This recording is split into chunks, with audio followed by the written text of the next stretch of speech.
Muling mapapanood sa isang kapamilya project si Ruby Rodriguez matapos kumpirmahin na kabilang siya sa cast ng paparating na supernatural comedy series na Nurse the Dead na inihahanda ng ABS-CBN para sa iWant streaming platform.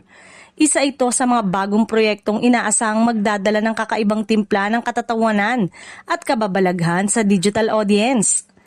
Kasama ni Ruby sa ensemble cast, sina Anthony Jennings, Princess Punsalan, Tutsi Guevara at iba pang kilalang artista. Ang serye ay umiikot sa buhay ng mga Filipino healthcare workers sa United States kung saan may halong supernatural elements at workplace comedy ang kwento. Sa Nurse the Dead, gagampanan ni Ruby ang karakter ni Ross, isa sa mga personalidad na makakasalamuhan ng pangunahing tauhan sa isang ospital na puno ng misteryo at multo. Bida rito si Jeline Malone bilang isang Filipina nurse supervisor na may third eye at nakakakita ng mga supernatural na nilalang.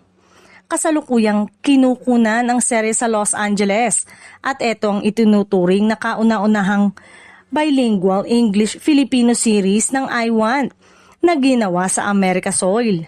Si Mark Labella ang nagsisilbing creator, writer at director ng proyekto kasama ang iba pang directors na sina Wesley Villarica at Drea Castro.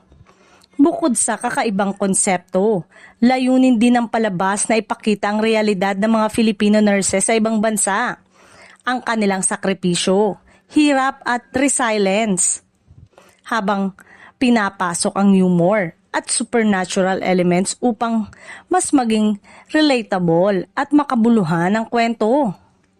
Dahil dito, inaasahang magiging malaking comeback project ni Ruby Rodriguez ang seryeng ito sa kapamilya platform.